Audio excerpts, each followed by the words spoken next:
we talk about the sources that the Gospel writers use to compose their histories of Jesus? What were the sources for those who know nothing about New Testament studies? Well, above all, the source was this oral tradition that we've just been talking about. But then most of us who are students of the Gospels believe that you have interdependence. You have Matthew and Luke dependent on Mark, and on another source, which probably was an oral source, which we call Q, which accounts for the common material between Matthew and Luke, which is not found in Mark. So you have the so-called two-source hypothesis used by the Gospel, used by Matthew and Luke. So Matthew and Luke are using Mark and another source that scholars call Q. How do we know Matthew's not copying Luke or Luke's not copying Matthew? Well, we don't, and some scholars have argued there is dependence there, that especially that Luke might be using Matthew or Matthew might be using Luke.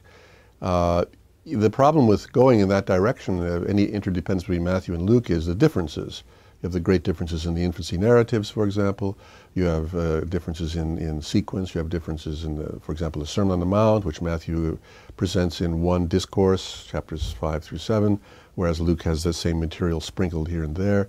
You have a different order of the temptations. So you have a number of reasons why it seems difficult to believe that one is using the other. How would you account for those unnecessary changes, unnecessary differences?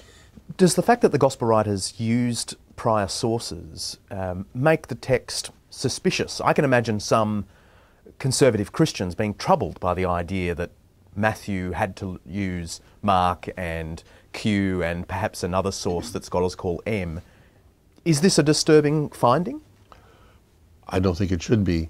In fact, Mark seems to be dependent on Peter's material. So in a way, the Gospel of Mark could really be called the Gospel of Peter, because relying on the testimony of Papias in the first century, early second century, Mark was Peter's interpreter in Rome.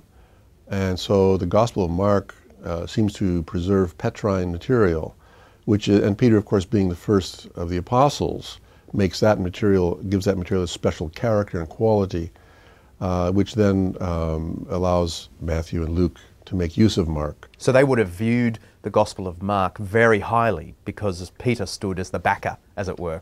I think that's correct. I think Peter, being the number one apostle, the authority of Peter is great, and they feel that this is it's a strong account of the story of Jesus, and it's a basis that they can work with and supplement with their own material that Mark does not have. Can we tell how careful the Gospel writers were with their prior sources, or did they just use them willy-nilly as a basis for their own speculation?